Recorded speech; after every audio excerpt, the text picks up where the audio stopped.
do our elected the chair, and then whoever gets elected chair tonight, Mark or Kathy, can take over the meeting from there. But hoping that we could take a quick moment of silence, of reflection in memory of one of our board members who passed away, Frank Dunbar.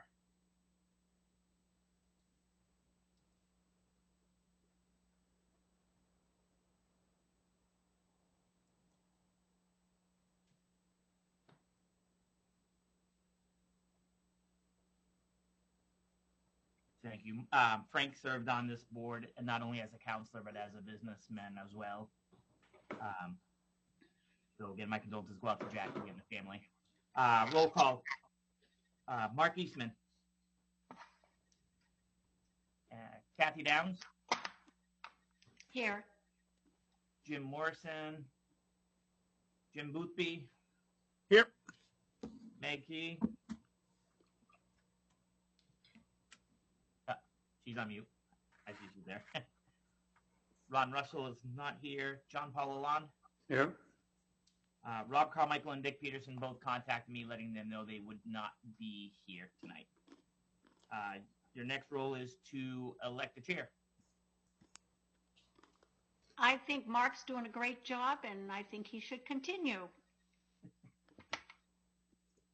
So that'll be a nomination. Yeah. And Mr. B up with the second. I'll second that. Any other nominations? Nominations are closed. All those in favor of Mark Eastman continuing on as the chair? Congratulations, Mark. The meeting is all yours. Good job, Kathy.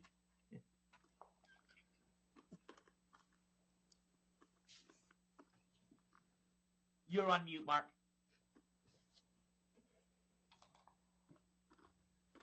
Okay. Recommend to reappoint Larry Wall to the Community Economic Development Committee Board. We had I apologize. I sent out a revised copy. We actually had a second one, but I got an email from Paula today. There was a recommendation to, she had turned in an application. I'll read you her email that I got this morning.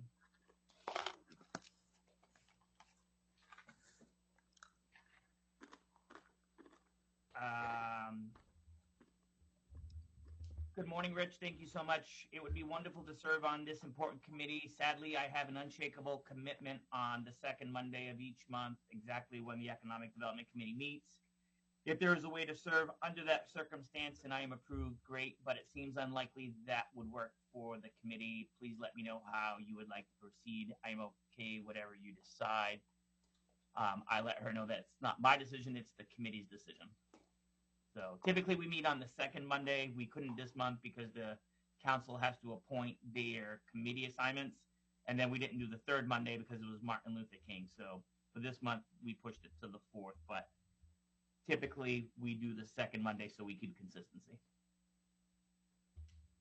Does anybody have any other names they want to put forward? If Paul is not going to be available on those Mondays?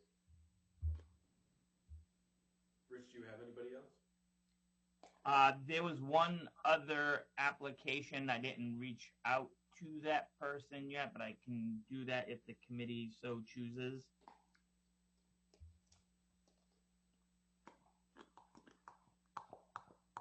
Sure. All right. Oh, I can't read what Meg's saying. I don't know to get my new computer off mute. And I don't think I can unmute you. I can't unmute you either. Meg, can you show us your screen? I was taught today in the legislative that sometimes if you hold your bar down, it will take it off mute.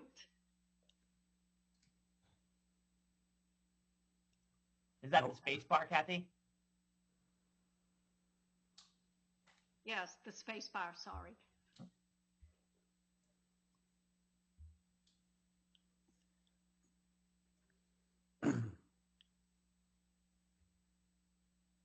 Meg, do you have a set of symbols at the bottom of your screen? No. 0. Okay. I don't think. Do you want to call in?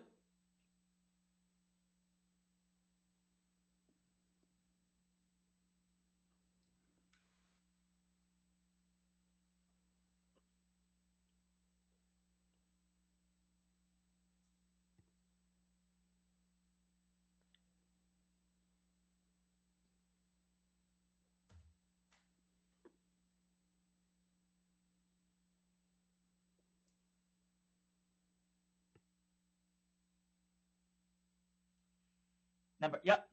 Okay. It's area code 929-445-3539. And your PIN is 644-490-889 #.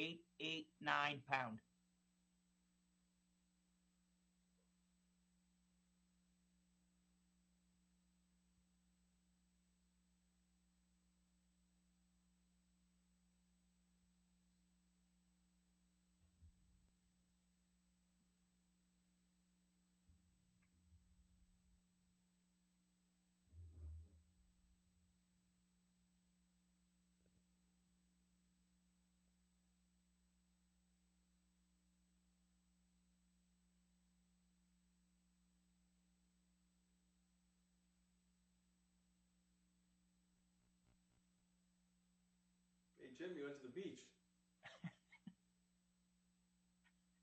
You're on mute too.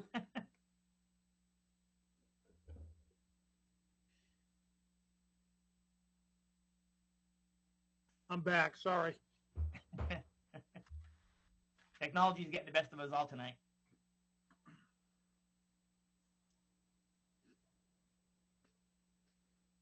So, Mark, did you want to take them on a case by case basis? Take Larry, and then take a vote on Larry, Sure. then take a vote on Paula. Yeah, I think we should. I mean, what's the position of the board? I mean, are we going to put somebody on who can't be here? It doesn't seem like a good fit. Is that you, Meg? Yes, I think so. Can you hear me? I can. Yes. Yes. Okay. Good. For what it's worth, Sorry about that. we need people on the committee who can serve the committee. Right? I agree. Yeah. Do you want to do the Larry thing first, Rich, and then move on to? Yeah, we can do that. I make a motion to reappoint Larry Wall to the board of the Community and Economic. I second. Okay, I'll second. All in favor? Yes. Okay. Now we've got the other nomination of Paula. I mean, I hear Jim's position that, we kind of need people that can serve on the board. Does anybody have anything else to add to that? Meg, you haven't been able to participate. Do you have anything? No, I do not. Okay. Thank you. Suggestion, Mark? Table consideration until such time her calendar Yeah, frees more. up? Yep, I can do. How about we make a motion to table the consideration of a second body on the Economic Development Committee? I'll second it. Okay. All in favor? Yes. Yes. Okay. So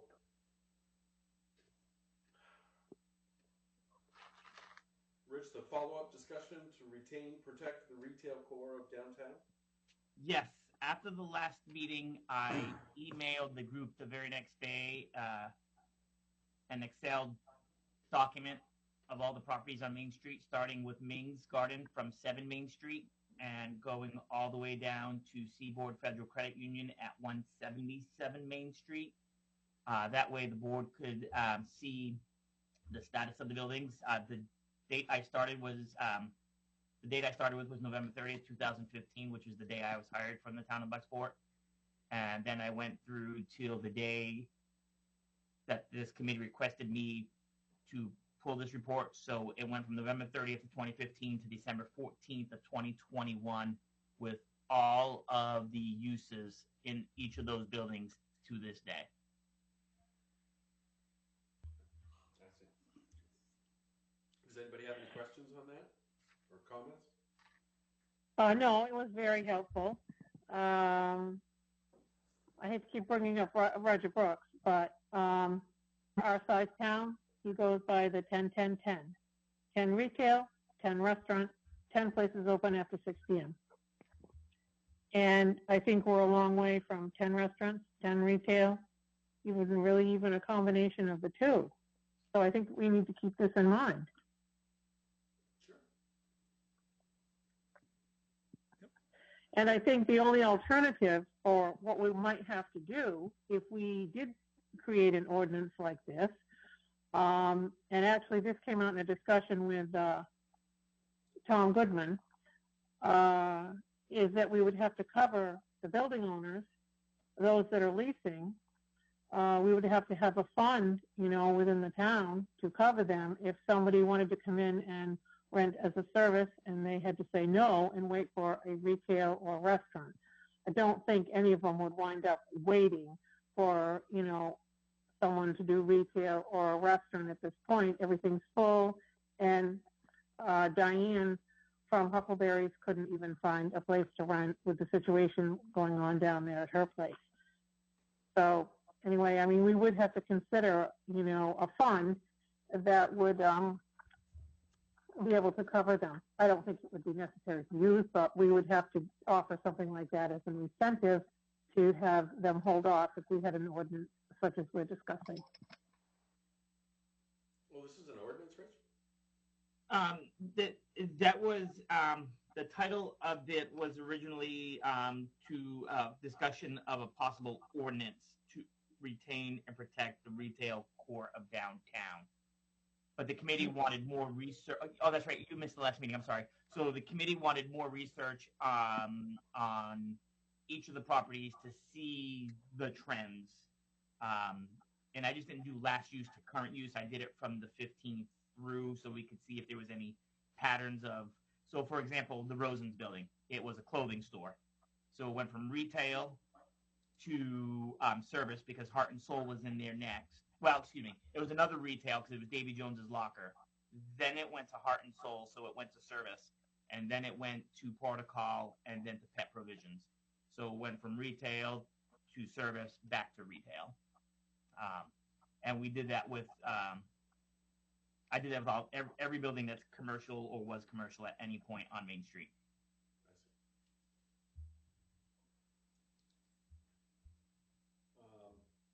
Any other thoughts on that? Or do you have any questions? Yeah, Go ahead, John Paul.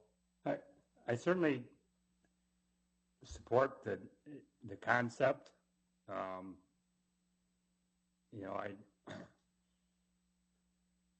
An ordinance is a tough sell, but I think I would say I've heard this concept thrown around for a long time. Of how that we have too much service on Main Street, and how do we promote more retail, and I'll throw restaurants in the category of retail, but usually the people say, well, eventually the market will drive it. I think the trouble is that in the meantime, the more retail, the more service we get, just every time something pops up, well, not every time, but often it goes to service, and so it doesn't even give retail the opportunity because, right? I think Meg's right. It may take a while for us to get the retail to move in, and the landowner needs to rent it, so he rents it to what he can. First thing that comes along, and that seems to be service. And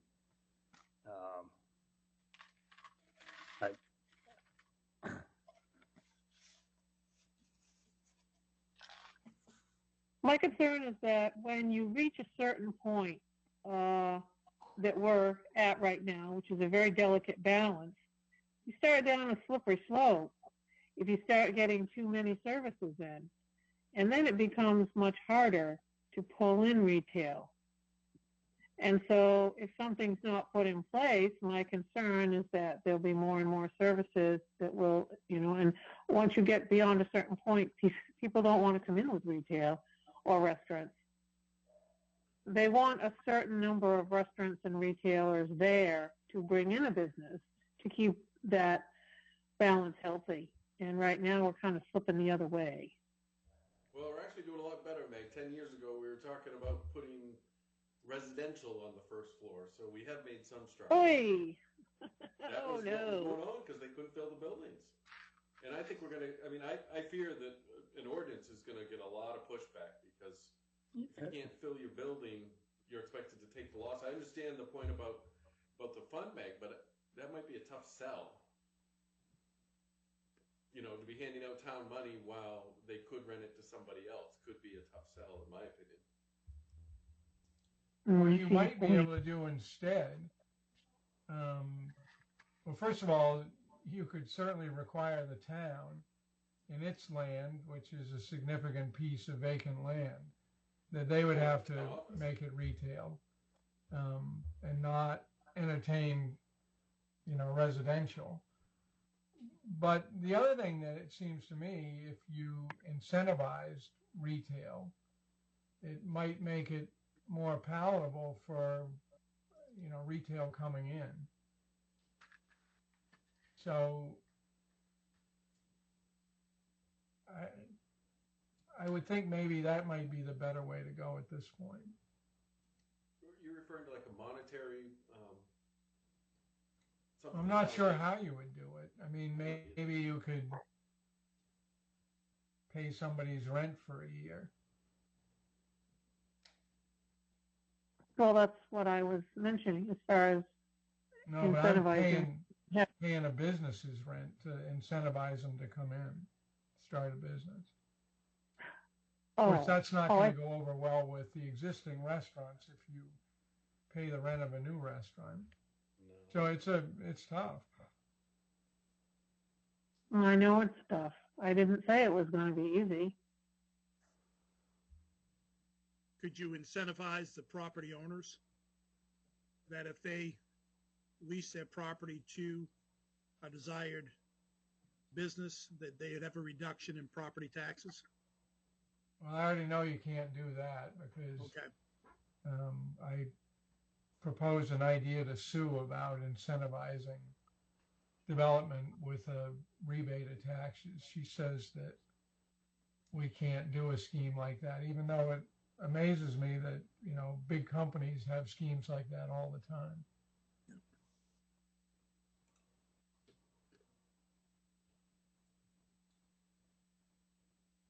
Well, it is on that 44-page document that we had to read for the next item on the agenda to incentivize developers to come in by giving them a tax break for 3 to 5 years. So what's the difference? If you offer an incentive to a new developer, you offer an incentive to a current downtown property owner. Well, the problem is if you do it for one, you're likely going to have all asking for it. The I'm sorry, what's that, Mark? Sorry, so the incentive could also be that the land could be given for $1. You could do TIF on new construction where you have an existing building, you can't do either of those. I wasn't aware of Ron's conversation with Sue about the incentive. Well, this was residential. Maybe that was the difference. Oh, okay. Possibly that I'm not aware of. It could also be the feeling that downtown's full. Why do we need to incentivize? I'm not saying that is, but that could also be a thought, and it literally could be really can't do that. But on the vacant property, and there's a few vacant properties. Remember, Jeff Ledbetter owns that lot between Catherine's Antiques and the apartment building as well. Huh. Yeah, there's isn't there a vacant lot by the parts store there? The one across the street, the one the town owns, yeah. Yeah, but isn't there one next to the Napa store? More or less. Continuous with Napa till it meets the town, isn't it, Rich? Yes, that's right. Yeah, that's Napa and the town. There's nothing in between them, I don't believe, Ron. No.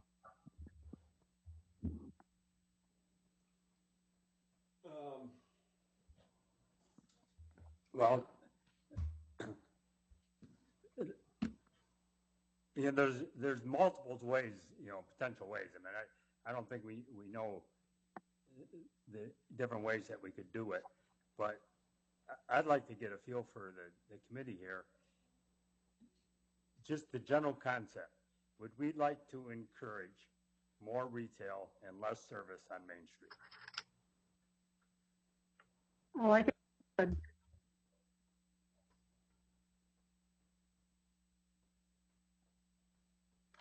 else? I missed what Meg said. I'm sorry. I said I think we should encourage more retail. I'm just afraid if we lose any of what we have and more spaces are taken for services, that it's going to really hurt the overall balance of the downtown, services versus retail and restaurants.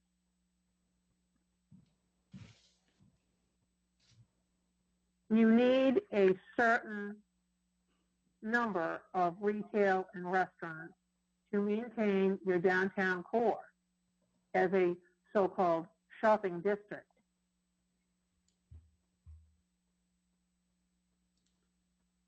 And the goal is to get people to hang out in the downtown, spend more time in the downtown. You know, in the long run, that's why the beautification project, so that we have trees and benches, and it's inviting to people to spend time in the downtown.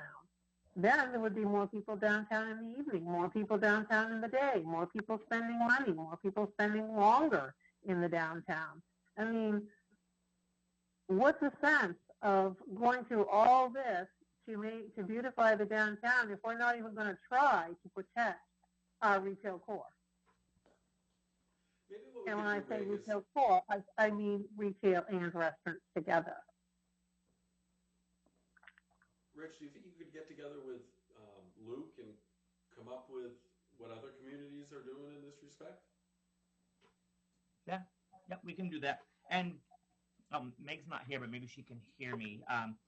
We have 11 retail and 6 restaurants in the downtown.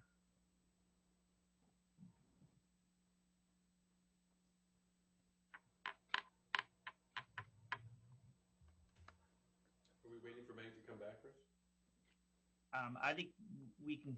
She's there, so I think she can hear us. She just can't speak, so I'm thinking she might try to call in. If she needs the phone number again, though, she would just pop up and give me a thumbs up. I'll know to send it back over to her.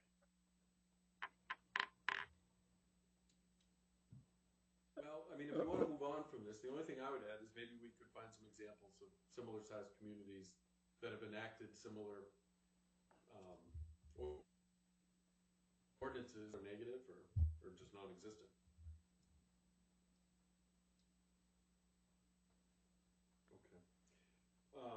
Okay. The only other thing I would propose is that we go to the landlords and get their input on this. I mean, ultimately, we're going to need their buy-in on whatever.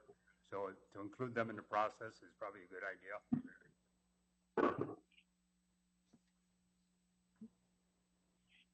That makes sense. Sorry, I'm back. I stepped out for a minute. You're good. So what you missed was the group asked me to meet with Luke and to look for similar sized communities and see what they've done in this situation. And then John Paul stated that we need to get the landlords buy-in with this as well. You know, certain landlords, either based off of, you know, in conversations I've had with them, some of them, based off insurance, will not put food in their buildings. So that eliminates restaurants right off the top. And there's 2 of them that I know for a fact.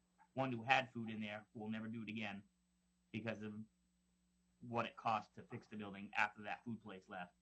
And the second one whose insurance apparently will not allow it. But I was telling the group also that there are 6 restaurants in the downtown, Meg, and 11 retail. So we got, but again, as you pointed out, Huckleberry's is out of her building. Is it till April, Meg? I think it's April, Rich. I think What's it's in April. What's that? What's in April? That's when she can move back into the building. They're, the owners of the building are using more of the Main Street space. I see. Okay. Well, if there's nothing more with that at the moment, we can move on to item 6, discussion on 27 Main Street report. And you should have received that attachment, and Meg pointed out that she's got it. There's a 44-page document Yep. through 4 Main. There was a group. I was tasked with myself, a realtor, a former council member, someone in the financial institution. So the committee was myself, George McLeod, Dell Simpson, and David Keene. And what came of that report is what you have there. I put that on the town. It's been on the town's website under the economic development page, and I've had 2 developers reach out to me. Okay, so this is not a, this is a schematic of what could go there. It's not a proposal. It's just a Correct. It was a so George was tasked with finding out rents, what rents would go for. This is a plan that a developer could take this plan and run with it. The committee or the council could say there's no way that in that 1.13 acres that you can make that happen. Or we don't like that plan. We want something different. What we've seen proposed and the council's rejected on both occasions, one was low-income housing with Penquist cap, and another was a study like this by Jack Gordon to figure out the best and highest use of the property and how much of that property was usable. And this study, and that's what the group parlayed to the folks that came out and did this work. And that's why they came out with 2 different concepts. The one like the haystacks, which is down in the Darrell Stonington area, where the houses are built using the existing landscape. So making it that you don't necessarily need a retaining wall. You can build there without a retaining wall if you do it in that process. And then another one with some retention ponds. And I think they use a different word than pond, but water retention areas, and doing it sort of similar to like they've done in Los Angeles, San Francisco. But the point that I tried to get across to them is that we really like to get commercial in there, and it's got to be more than just one, because if it's one commercial space, it's basically like the other side of town where Tozier's is. You have some empty spaces there, but it's disconnected from the rest of the downtown. So this really needs multiple retail uses on that property.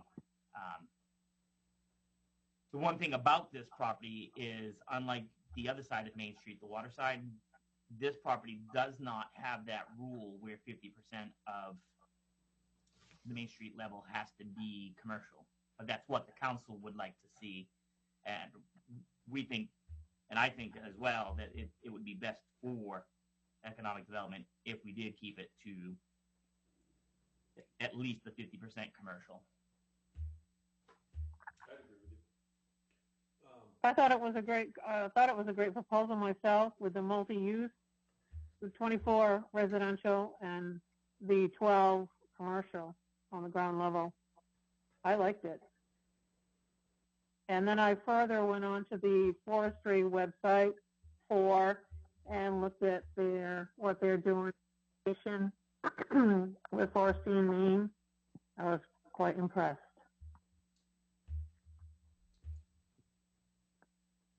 I guess the only thing that concerns me is trying to obtain that access off Buck Street.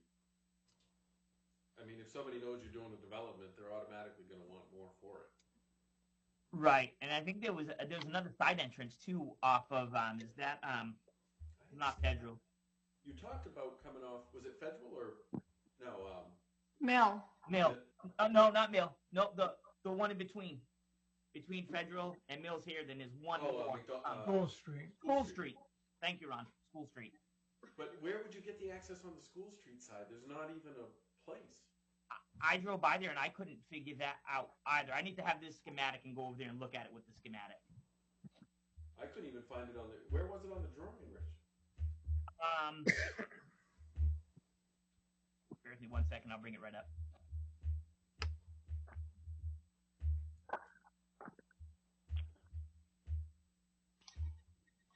I have the drawing up, Rich. I only see it coming from Buck Street. Is there another one?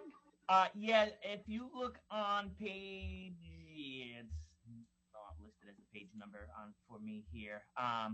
It says site map. It's the first one after where it says site location, Main Street infill site. So the very next page, it's lot number 281 on School Street. It's the second one on the right. They must be thinking of It's that yellow house. buying The out yellow one. Yep. buying out that property because there's a house there. I don't know that anybody's been living in it for a while. It used to be the house that Tina Gray used to live in years ago, and then her son, who lives over on Prospect, owns it, and I think her grandson was living in it, but I don't know that he's still living in it. But it's that yellow building. That must be it. That's the second building. Yeah. Off of, Yeah. Yeah, because the Buck Street one, even though the one house that prevents us from having a perfect rectangle is for sale, I believe there's a right of way through the house in front of it to get through that driveway to get to that second house. They're both owned by Dick Tobias. Yes, and there's a for sale sign only on the one in between our property. Right. I mean, I like the concept. I just don't think we're going to be able to get access that way. But because then, I mean, could we do it as a town, Rich, where we spent what we spent on it already? Could we go and add to it, or does that exceed the 300 now? That would be a Sue question because I don't know if if there's a certain time frame on when you have to spend that $250,000. Because if memory serves me right, that was somewhere at the end of 2013, beginning of 2014 when the town acquired that property. Yep. When Mr. Feldman passed away. Yep. I mean, I do like the concept. I do like the units of housing. I just have some concerns about getting it accomplished with access and parking. One of the two, and I don't know which one, who got the report, had a surveyor out there, and that's what those poles are out there on that property. They asked if it was all right, and I said, sure. If you're going to come back with something, why not? It's a couple of poles in the ground. It's not going to hurt anything. So it's generated a little more buzz.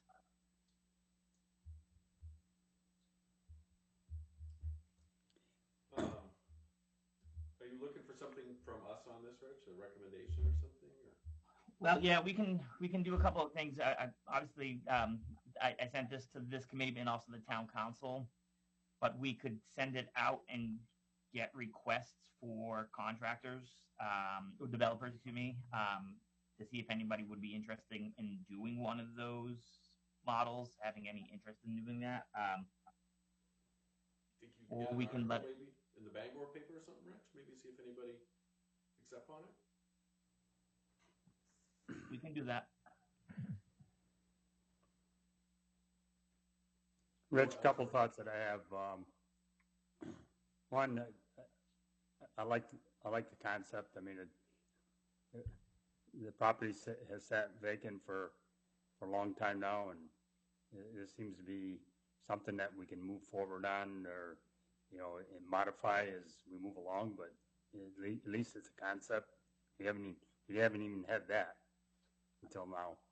I also think that with all the incentives or variations of incentives that they're asking, that the town can put any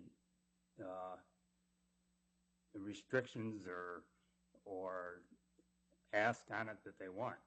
I mean, so for instance, you mentioned that the that side of the street doesn't have the ordinance about requiring retail on the ground level to the extent that the other side of the street does.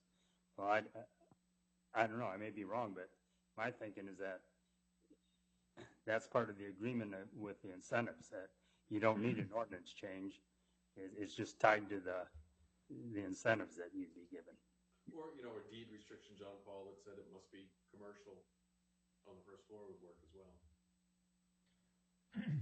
And then the other thought I had is, and that's why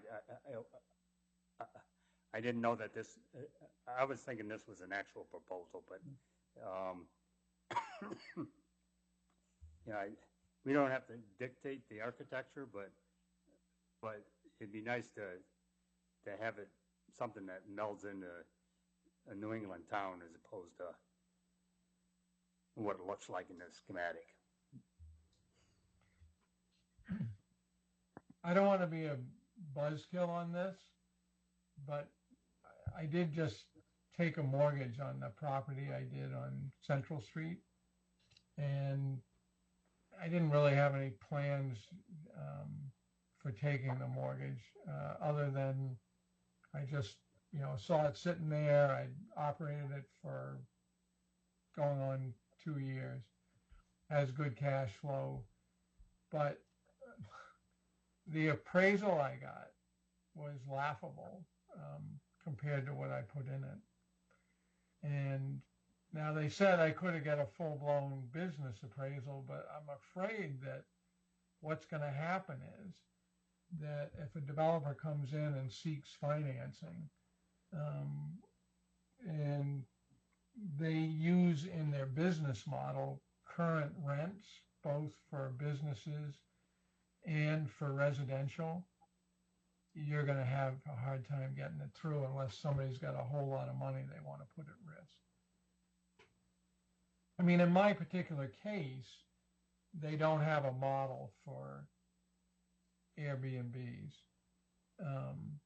And so they did standard appraisal, and one of the comps they use is the building above Dr. Ahern's on Mechanic Street, which was somewhat laughable to me, but, you know, that's what they used.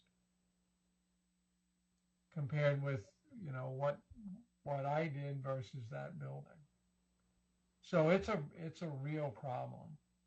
It's caused me hesitation on the Federal Street property. And why did they not go commercial, Ron? That's a commercial property. It is this is a commercial mortgage. So it should have been a commercial appraisal then.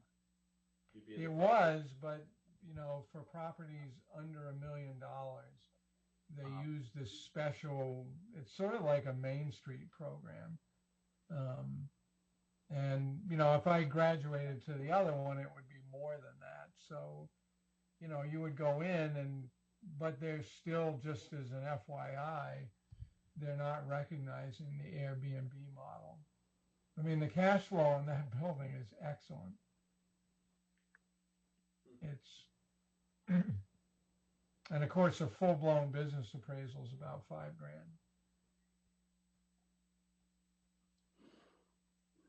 So the residential to me is going to be problematic because you're not going to, I don't know what the rent would have been on those, but I didn't see what they put in there. It's going to be hard, you know, when the town's not there yet. It's very tough. You know, some people just have to stick their neck out. I mean, it's very aggressive. I shared it with the assessor and the code officer and make sure all that worked, and with the town manager. The assessor agreed that it's very aggressive. So it's going to be tough. You know, I think maybe in the interim, if they could be something more modest, that there was some clever way to do it. I think back about the letter somebody wrote to the Enterprise, about a year ago, about there was a town in Illinois, I think. The guy gave an example of where they were more than pop-up shops. They built them, but they were pretty modest. And then they sort of put pop-up shops in there. They were very small in square footage, but quite successful. To me, that looked like a, kind of maybe a model that might work. And they had a space that wasn't a whole lot bigger than that. I actually pulled it up back then. And they had like 12 of these small shops in there. And they really did pretty well. And they sort of let people come in and out until they sort of got going. So I don't know if there's maybe a hybrid like that, and the town actually did it. And I think they did it where they sort of like George and them did back in the day for Fort Knox. They got some in-kind gifts, and I think there was a citizens group that got involved and sort of put them up. But I mean, I could call Don and we could get that. He wrote a couple of letters. He was a developer in someplace else. I know Old Town tried this. I can check with their economic development director to see if it worked and what they did and how they went about it. There was an article in the BDN. I remember that. Yeah, this was a long letter to the editor. Any other comments on the 27 Main report? Well, one thing about keeping them small, when they want larger spaces, they'll look to us downtown. Absolutely. I mean, some kind of incubator, and if then Right. the town offered an incentive, and they had an incentive a while back for entrepreneurs to come in, if I remember right. Didn't they, Rich, a few $100 they got, or maybe it was more than that? That would have been before my time. The incentive that we've done since I've been here is helping existing businesses with ADA access, but we haven't. We've pretty much been full my entire time that I've been here on the main street. One comes in, one goes out. Unfortunately, the timing seems to be that. So let's take Tom Goodman's building, the flower shop and the tanning salon both close at the same time. I don't get a chance to talk to Tom. I have people waiting for spaces, and Bill Tomasco moves into one side, and the hairdressers who were somewhere else moved into that building. So unfortunately, I wasn't aware because I had two retail businesses looking for space at the same time. So I've got to do a quicker, better job of speaking with the building owners to say, hey, as soon as your building is up, or if you have an inkling that your building's going up, let me know, because I keep a list of people who are looking for space.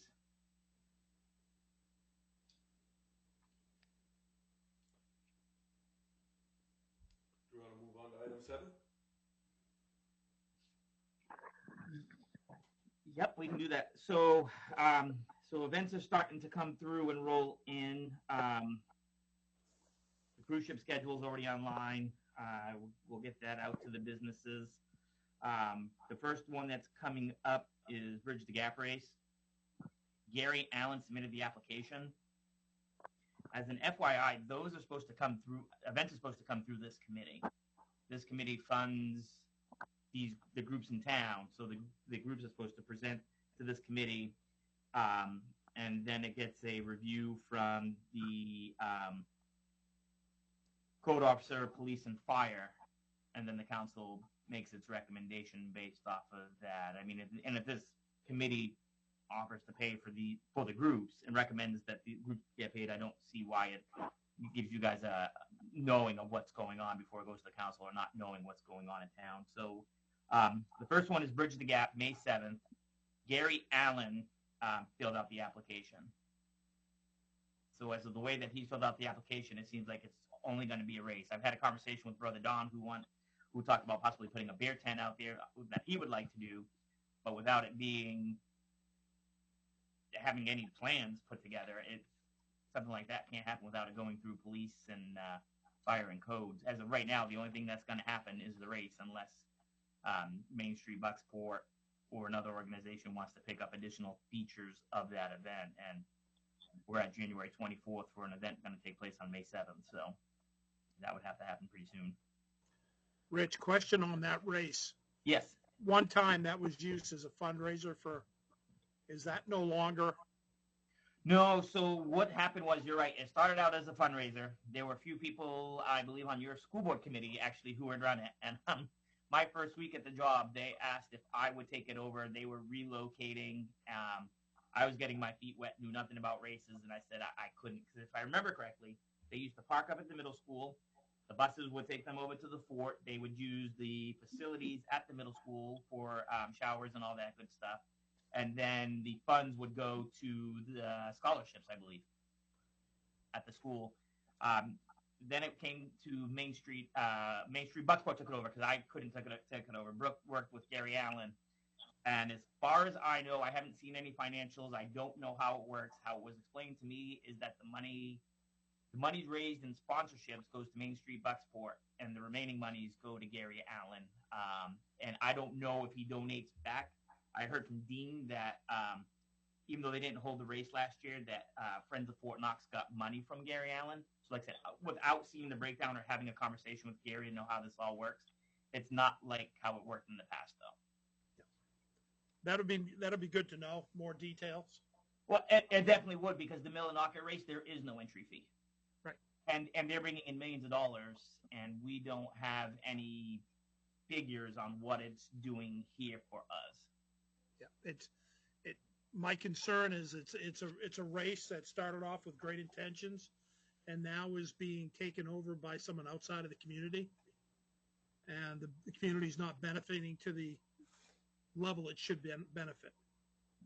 You know, I've had and I don't know if there's going to be any requests for busing, but you know, we're no longer a private company. What they did with First Student is different than with us. And I've been getting all of these requests for bus use and everything, and people assume we can just use it. No, people have to pay for insurance. They have to pay for drivers. They have to, it's expensive to charter a bus. I referred someone your way. I'm pretty sure that's who you're talking about. I told them how it worked in the past, but things don't work the same way because it's no longer First Student, that they had to go through you. Yeah, and I don't know if they were thrilled with the answer they got, because they're looking for 4 days of bus lease. And, that's not cheap. You're going to be looking at paying drivers, an hourly rate above. It's going to be our cost plus. By the time you figure in benefits and everything, it's not cheap. You're up around $40, $43 an hour. Jim, the Main Street Bucksport's writing a strategic plan that our goal is to develop events and then find a partner to take them over. So if I hear you saying that the school would like to take that back over. Well, I think that'd be a great activity. To me, I think it would be a wonderful thing to really do as a planned municipal activity, because you have all kinds of spin-off potential. Yeah, I think we probably don't want to let that outside of the town. I mean, connecting with the YMCA, who has a great background of running road races and having some manpower to do that and the infrastructure to do that, that would be a great place to benefit the town. So just a thought. I will say that Gary is not, now I've never met him, but when Brooke was organizing this, the feedback she always gave to the board was that Gary's not out there trying to make money on this. He's trying to develop events for communities. Mm-hmm. And so I think you would maybe want to, because he has a connection with the racers, not that we don't have other people, but it may be something that's, a partnership we still keep them with, but let's run with it the way it is this year and look for a different model for next year. Well, we discussed that, John Paul, a little bit. Yep.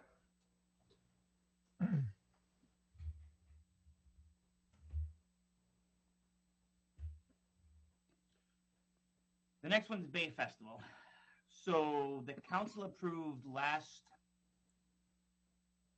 July or August Bay Festival to be July 2nd to July 4th.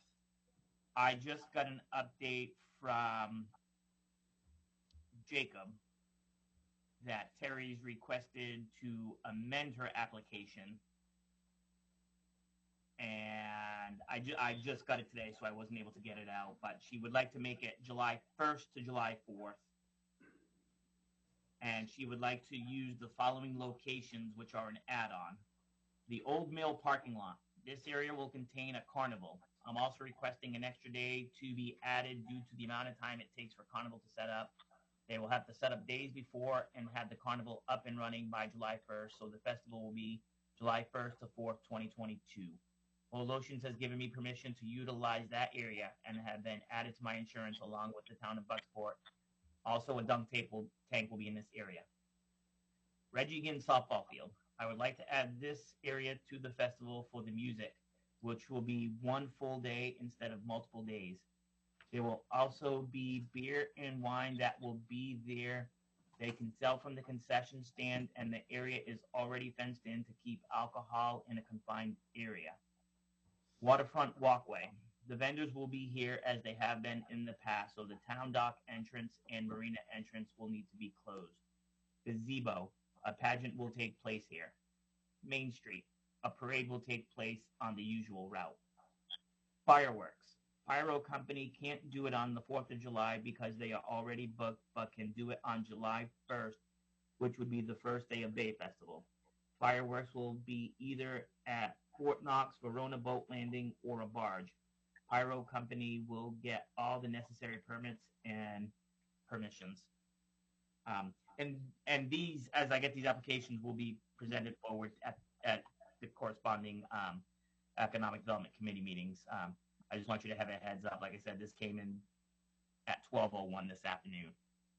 So, and part of this is so that events aren't just being thrown up and then on with a week's notice, and then everyone's expected to drop what they're doing and find police officers to work or waterfront maintenance to work. So it'll give it a little bit more time. It'll come to this committee, and then to those department heads, and then the council for ultimate approval. So this committee can make a recommendation. So if we feel strongly that either one of these events should happen, then that's what should and would happen with our recommendation. And then if the police have certain restrictions, or if Luke has certain restrictions, and then the council gets all that information and bases their judgment on all that feedback.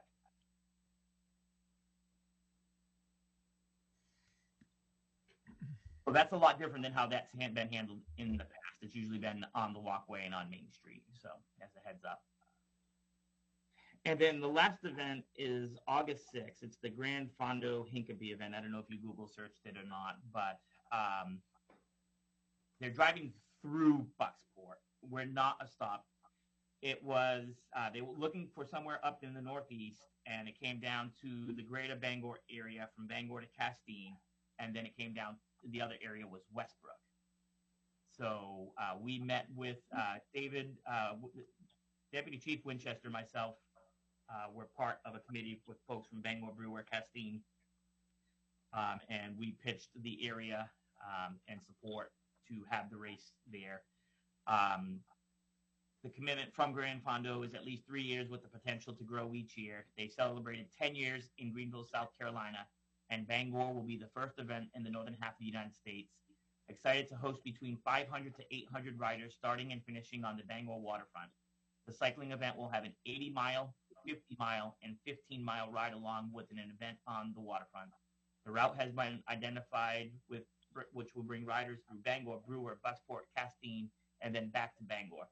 The Grand Fondo will be hosted on August 6th. Due to conflicts with waterfront concerts, we weren't able to pick another date. From the Grand Fondo themselves, the event has grown from a retirement party for George Hincapie to a 2,500 rider-strong annual tradition in the Southeast. The event pulls in riders from all 50 states and over 5 countries. It includes a week-long VIP experience, a Friday night VIP dinner, and an after-party on the event day. It has included many A-list VIPs, including Lance Armstrong, Jared Emerson, Patrick Dempsey, and even YouTube sensation Danny Duncan. And George Hincapie will be in attendance in Bangor. So just as a heads up, it's not a Bucksport event, but if if we're dressed nicely as they're driving through our town, those bike riders may come back and visit. We need to dress up our main street. Yeah. So, Rich, did you say it's a 3-year commitment? It is, according to this email that was sent out from Carrie Tripp, it's a 3-year commitment. Right. And is there any chance that in year 2 or 3 that Bucksport could become more than just a pass-through town? Do you have any idea? That I don't. And the person who was in charge of setting this up has taken on a new position with a new company, so I need to figure out who is now overseeing this, and I can find out those logistics. Because we could realistically, with the blessing of Mr. Boothby, host something like that probably up on our school campus. I don't think we have the capacity on our waterfront to host that many people, but I could be wrong. Before John Paul asked it, Rich, when are the reeds coming down? I got the email and already responded to it. I've taken the 2 that have fallen down.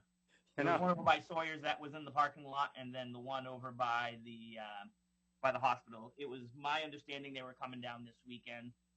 They did not. Sue's been out.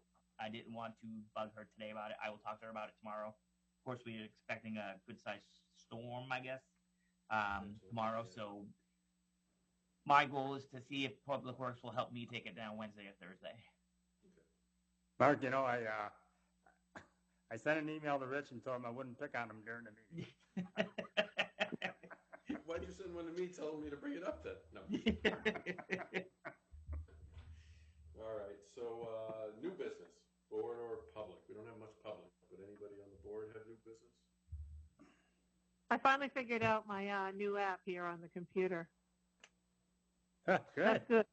I know. I had to open the screen further, and there are all the things on the bottom, and everybody's now in full on my screen. So I've made progress tonight with my new camera app. Nice. There's hope here. And when I stepped out, I really didn't. I was being funny. My phone had just stopped, and I had to dial in again. Not my night for technology. I do got a couple updates for you that also came in. One came in at 4:15 this afternoon from the library. They're going to be adjusting their hours effective February 1st. They'll be closed Sunday, Monday. Tuesday, Wednesday, they'll be open 10 to 4. Thursday, 10 to 6. Friday, 10 to 4. And Saturday, 10 to 2. And secondly, I'm partnering with the YMCA.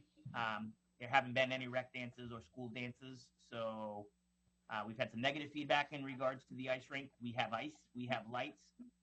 We're going to do Friday night skating with music, either with a DJ or they'll put the radio on with speakers. So it's it's a great rink. It's a great area. People are using it, and let's make it a little bit more fun for them. So I'm partnering with, like I said, with the YMCA to make that happen. It'll be Friday nights starting this Friday, and every Friday in February, weather and ice dependent, from 7 to 9. Rich, check your weather report for this Friday. Oh, changed again? Looks like snow. Yeah, we'll probably be starting it next Friday. After a lot of shoveling the whole week before. Yeah, I volunteered my lunch break the other day and helped Matt out for an hour. He appreciated it. Oh, that's called backbreaking. Rich, did you froze up? Oh, am I back? Now you're back. Okay. Rich, make sure you read that part of my email where I'm offering you some volunteers. Yes, I did see that. If I'm not able to get the town crew, I'm going to call for the volunteers. I don't like ladders. No, well, I meant more youth volunteers that I got to find some community service for. So the ice rink sounds like a good one. Oh, excellent. Yes. Any other new business? I've got no emails or phone calls tonight. Okay.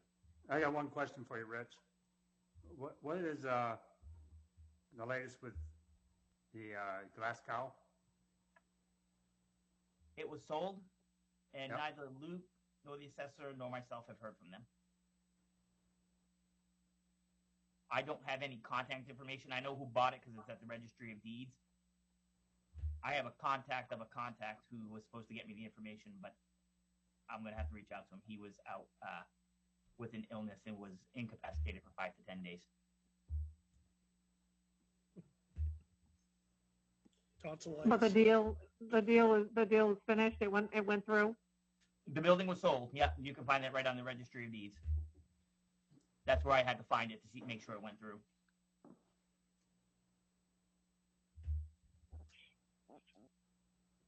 Anyone else? Do you know, Rich, if they operate a business like that already? Oh yeah. Yeah, I don't know what type of business that they plan on operating here. Like I said, I haven't had any conversation. I know what business they operate out of Bar Harbor. What's that? It's called the Independent Cafe. Right. And he's planning on doing something similar. He may even move his roaster down here for the Dave. He showed a space up there by Harbor.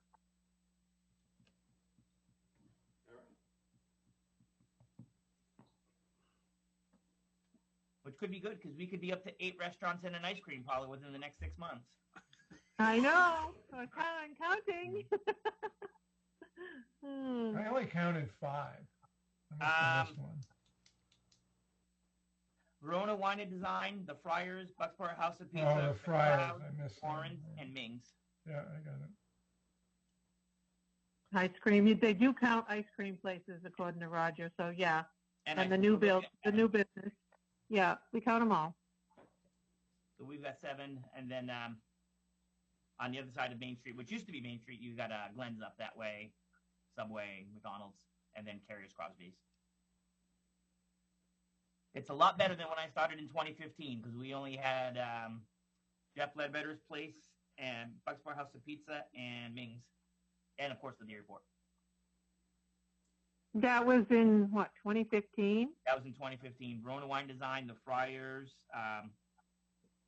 came afterwards. George has been here, of course, 41 years. Right. Well, we are making progress.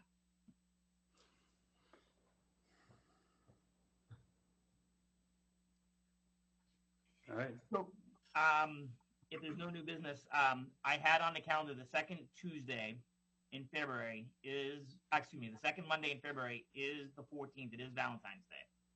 The following Monday is a holiday. So we can keep Valentine's Day or leave it up to the committee.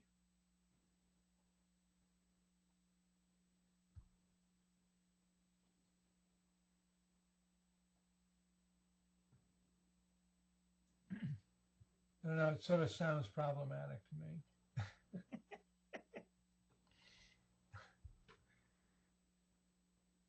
You're on mute, Mark. So if we're Hey, Rich, I've got to call you sometime too. The reason you send it to my Gmail, which I use only for the Airbnb. So. Oh, you want me to I use don't the go there on very our often. Darlings? You want me to use your Darlings email address, Ron? Yeah, that would be Okay. better. Sorry. What was that, Mark? So what do you want to do for a day? We probably shouldn't do the 14th. If we don't do the 14th, then the 21st is a holiday. I'd probably recommend not doing the 28th because March 14th would be the very next meeting. We'd be meeting 2 weeks. Okay. So skip February? Is that what you're suggesting? We can skip February, or we can do. We can't miss March 14th because that's when the groups will be coming to us for funding.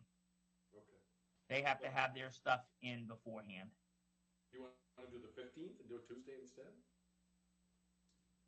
I think I think we took it off of Tuesdays. School board. School board. And Main Street was meeting on Tuesdays, but I think they're on Wednesdays now. We're on Wednesdays. Yeah.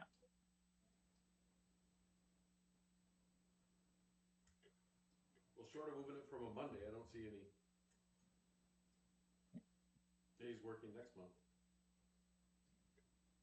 And if Mr. Boothby is all right with us doing it on the 15th and we fill him in, I don't have anything for the agenda as of today, but we keep a standing committee in case we have any of those requests for the events that come in, because we'll have to meet with Terry for our recommendation. So you want to say Tuesday the 15th at 6? Yes. And then we'll go back to March 14th, a Monday at 6. Okay. And I will forward Larry's nomination.